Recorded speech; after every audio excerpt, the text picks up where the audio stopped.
आप देख रहे हैं खबरों नजर चैनल। खबर यूपी के जिला आजमगढ़ से है। देखिए सीनियर जर्नलिस्ट शमीम जयराजपुरी की ये रिपोर्ट। राष्ट्रीय कैंसर जागरूकता दिवस पर डॉक्टर राजेंद्र कांकरवाल ने दिया जागरूकता संदेश। आजमगढ़ राष्ट्रीय कैंसर जागरूकता दिवस के अवसर पर ओलंपस गैस्ट्रो लिवर सेंटर के निदेशक एवं गैस्ट्रो व लीवर रोग विशेषज्ञ डॉक्टर राजेंद्र कांकरवाल ने लोगों से कैंसर के प्रति सतर्क और जागरूक रहने की अपील की। राजेंद्र कांकरवाल एमपीबीएस एमडी डीएम गैस्ट्रो ने कहा कि कैंसर एक गंभीर लेकिन उपचार योग्य बीमारी है। यदि समय रहते इसका पता लग जाए तो मरीज पूरी तरह स्वस्थ हो सकता है।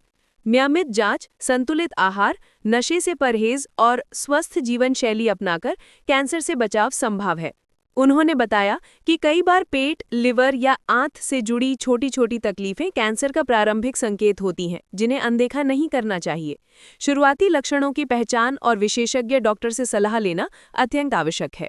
Doctor Rajendra Kankarwal MBBS MD DM gastro ने लोगों से अपील की कि वे तंबाकू, गुटखा, शराब जैसी नशीली वस्तुओं से दूरी बनाए रखें और साल में कम से कम एक बार स्वास्थ्य जांच अवश्य कराएं। कैंसर एक ऐसा बीमारी है जो किसी को भी हो सकता है और किसी भी उम्र में हो सकता है। उसके लिए आप स्क्रीनिंग टेस्ट करवाते हैं और जागरूकता अगर रखते हैं तो आप जल्दी उसको डिटेक्ट कर सकते हैं और उसका क्योर हो सकता है।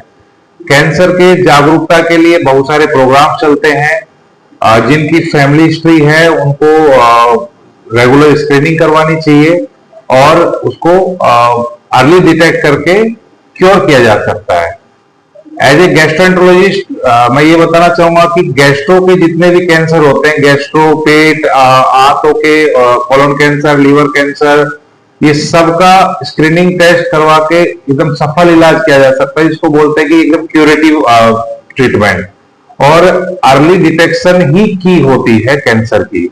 अगर जितना जल्दी पकड़ लिया जाए उतना जल्दी ट्रीटमेंट स्टार्ट किया जाए और उसके बाद में उसमें ऑलमोस्ट 100% क्योर हो जाता है अगर अर्ली डिटेक्शन हो जाता है तो screening plus high risk patient, उन सबका रेगुलर स्क्रीनिंग और फैमिली हिस्ट्री और ये सब चीजें देख के हम डिसाइड करते हैं कि कैंसर होने की संभावना है या नहीं है।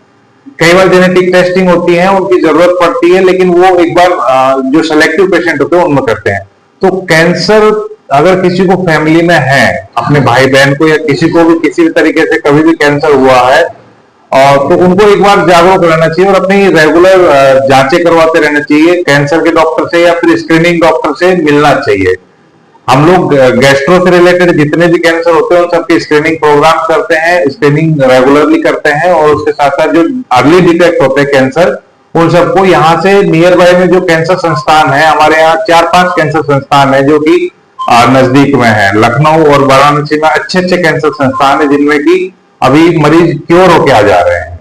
तो मेरी तरफ से यही है कि जितना जल्दी डिटेक्ट किया जाए कैंसर को उतना जल्दी उसका ट्रीटमेंट हो जाता है और ऑलमोस्ट सब पेशेंट जो कि अर्ली स्टेज पे होते हैं उनमें सक्सेसफुल ट्रीटमेंट होता है। लक्षण कैसे पता चलेगा कि कैंसर के लक्षण यूजुअली जो रहते हैं, जैसे पेट से रिलेटेड अगर कोई पेशेंट है जिसको गांठ बनी हुई है, किसी तरीके से पीलिया हो रहा है और बिना दर्द के पीलिया हो रहा है, या लैट्रिन के रास्ते बार बार खून जा रहा है, वेट लॉस हो रहा है, जिनकी फैमिली हिस्ट्री है, और इस तरीके से अगर उनको कैंसर जैसे लक्षण में सबसे जो इंपॉर्टेंट होता है उसमें वेट लॉस होता है, खून की कमी होती है, किसी तरीके की कोई गांठ बनना होती है, तो ऐसे मरीज जिनको ये सब सिम्टम है उनको रेगुलर स्क्रीनिंग टेस्ट करवाने चाहिए और जरूरत पड़े तो फर्दर इमेजिंग करनी चाहिए।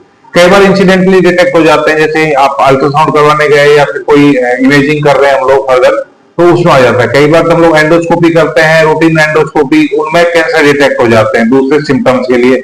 बार बार उल्टी आ रही है, मरीज को पेट फूल रहा है, और या फिर खून की उल्टी आ रही है, लैट्रिन से खून आ रहा है, और बिना अनइंटेंशनल वेट लॉस हो रहा है, तो ये सब चीजें लक्षण होते हैं जो कैंसर के डिटेक्ट हो सकता है। जिससे लीवर कैंसर की इलाज हो सकता है। लीवर कैंसर को डायग्नोज करने के लिए सबसे इंपॉर्टेंट होता है कि आप रेगुलर स्क्रीनिंग करवाएं। यूजुअली जो लीवर कैंसर होता है क्रॉनिक लीवर डिजीजेज के पेशेंट में होता है, जिनमें सिरोसिस होता है, उसके लिए आप रेगुलर स्क्रीनिंग करवाइए। हेपेटाइटिस बी, हेपेटाइटिस सी और अल्कोहल 3 सबसे इंपॉर्टेंट कारण होते हैं। उसके साथ साथ डायबिटीज और मेटाबॉलिक सिंड्रोम होता है, जिसमें कि कैंसर होने की संभावनाएं बढ़ जाती है। तो ये ऐसे केसेस होते हैं जिनमें क्रोनिक लीवर डिजीज होती है, उसके बाद में कैंसर होने की संभावना रहती है। अर्ली स्टेज में अगर डायग्नोज होता है तो उसका सक्सेसफुल ट्रीटमेंट हो जाता है। वही लीवर फेल होने के बाद में लेट स्टेज में डायग्नोज होता है तो फिर डॉक्टर भी बहुत कुछ नहीं कर पाते, फिर पैलिएटिव केयर दिया जाता है। डॉक्टर ऐसा भी देखा गया कि लीवर कैंसर हो या पेट कैंसर हो या दूसरी जगह कैंसर हो, जो मरीज घबरा जाते हैं, डर जाते हैं, तो जो है जांच होने के बावजूद भी कैंसर नहीं करता, तो दूसरे डॉक्टरों के जैसे होम्योपैथ के डॉक्टर है या इसके जो आयुर्वेदिक है, इन दवाओं का इलाज करते हैं। तो ये कहीं ना कहीं जान से खेल रहा है, सेहत सब सेवा कर रहे हैं, क्यों हो रहे चाहते हैं। देखिए, जो पेशेंट अगर डायग्नोज होते हैं कैंसर के, तो उसका एलोपैथी में बहुत एडवांस लेवल पर रिसर्च के बाद में कीमोथेरेपी और ये सब चीजें दी जाती है। और मुझे नहीं लगता कि और किसी पद्धति में इतना एडवांसमेंट है, इतनी रिसर्च के बाद में इतना काम होता है। और अगर पेशेंट आगे जाके उसकी स्टेज क्रॉस कर जाती है, स्टेज 4 में पहुंच जाता है, तो फिर हमारे लिए डिफिकल्ट हो जाता है वो आगे ट्रीटमेंट करना। तो बेटर है आप सही डॉक्टर से सलाह लीजिए, उसके फॉलोअप में रहिए, वो आपको सब कुछ बताएंगे कितना चांसेज है, कितना परसेंट चांसेज है रिकवरी का, कितना परसेंट नहीं है। और बहुत सारे लोग अपने आसपास के लोगों को देख के ये डरते हैं कि कीमोथेरेपी या रेडियोथेरेपी से मरीज का कुछ भला नहीं होता है, अल्टीमेटली मरीज को जान गंवानी पड़ती है, लेकिन ऐसा नहीं है। अगर अर्ली स्टेज में कीमोथेरेपी, रेडियोथेरेपी और सर्जिकल थेरेपीज को अगर स्टार्ट किया जाता है तो ट्रीटमेंट ऑलमोस्ट 100% सक्सेसफुल हो जाता है। बट वही टाइम होता है जिसको गोल्डन विंडो पीरियड बोलते हैं, जब आप कैंसर को फैलने से और स्टेज को प्रोग्रेस होने से बचा सकते हैं। उसमें अगर आप भटकते रहेंगे इधर उधर और कोई भी मतलब जो हिट एंड ट्रायल करते रहेंगे कुछ भी तरीके का, तो वो आगे रिस्क बढ़ जाएगा और फिर बाद में कीमोथेरेपी भी एक लेवल के बाद में फेल हो जाती है। तो ये सब रहता है, तो अर्ली डायग्नोज होना चाहिए। देखिए, मेडिकल साइंस में सबसे इंपॉर्टेंट चीज होती है, हर चीज होती है एविडेंस बेस्ड होती है। कैंसर और कैंसर से रिलेटेड जितने भी संस्थान हैं, उन सब में इतनी रिसर्च होती है कि हर साल जो पुरानी दवाएं होती है वो बदल दी जाती है, या फिर उनका दूसरी नई एडवांस जो थेरेपी होती है उनको अपनाया जाता है। तो हर बार मेडिकल साइंस है एक एक कदम आगे बढ़ रही है, और कितने पेशेंट है जो रिकवर होके 100% सही होके वापस आते हैं और उनको बताते हैं कि आपने जल्दी डायग्नोज कर लिया इसलिए हमारी जान बच गई। तो कैंसर में डायग्नोसिस सबसे इंपॉर्टेंट है, उसके साथ साथ आप सही तरीके से दवा लें अंडर मेडिकल ऑन्कोलॉजिस्ट या सर्जिकल ऑन्कोलॉजिस्ट। डॉक्टर साहब, आपके हॉस्पिटल में, आपके सेंटर में गैस्ट्रो लीवर के अलावा और जो बीमारियों के जो की सुविधाएं हैं वो क्या क्या है?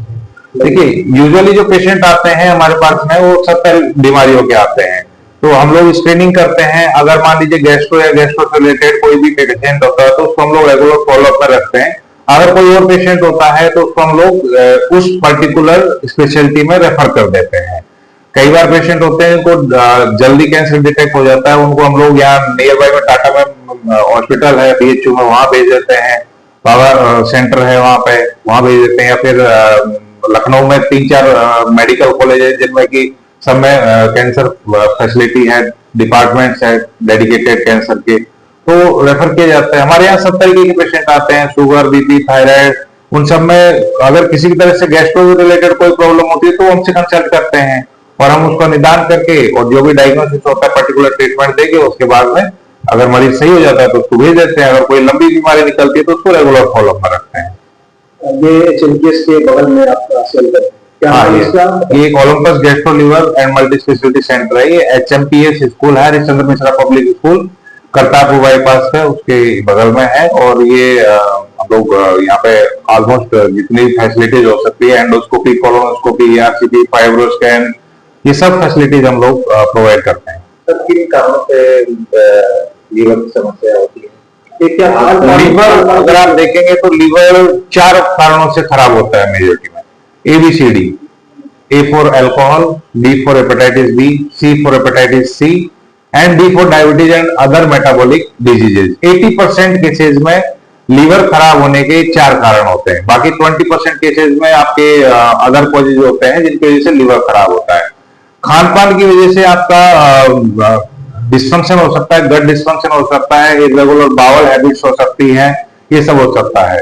लेकिन बाहर के खाने में कितने आपके अपशिष्ट पदार्थ हैं, कितने टॉक्सिन्स हैं, उनको हम लोग डायग्नोज नहीं कर सकते, ना डिटेक्ट कर सकते हैं। तो अल्टीमेटली ये एक एनवायरमेंटल, जेनेटिक और पेशेंट का ओवरऑल रिस्क फैक्टर होता है जिसकी वजह से कैंसर होता है। तो हम लोग जो बचा सकते हैं अपने में, ये कर सकते हैं कि आप संतुलित आहार और घर का बना हुआ और सही जगह का बना हुआ खाना खाएं और अवॉइड करें फालतू का खाना खाने से। और जितने भी जो प्रिजर्वेटिव होते हैं जिनको कि महीनों तक रखा जाता है, उन सबको अवॉइड किया जाए, क्योंकि किसी भी तरीके से कौन कैंसर में कितना सहयोग दे रहा है इसकी पुष्टि करना बहुत मुश्किल होता है। तो आप बचाव कर सकते हैं, तो साधारण खाना खाएं, स्वस्थ रहें और संतुलित आहार लें। ये सबसे पेट में पानी भरना बहुत सारे कारणों से होते हैं। पेट में पानी भरने के मुख्य से 4-5 कारण होते हैं, उसमें से लिवर डिजीज होना, कार्डियक डिजीज होना, किडनी फेल होना, ट्यूबरकुलोसिस होना और कैंसर होना, ये 4-5 कारण होते हैं जो बड़े होते हैं। आपके मरीजों के देखने का समय क्या है? मैं सुबह 10 बजे से शाम को 6 बजे तक देखता हूँ, और जो भी होता है डे केयर में, अगर कोई इमरजेंसी पेशेंट होता है तो हम उसके लिए अलग से व्यवस्था करते हैं और पेशेंट को उस हिसाब से मैनेज किया जाता है।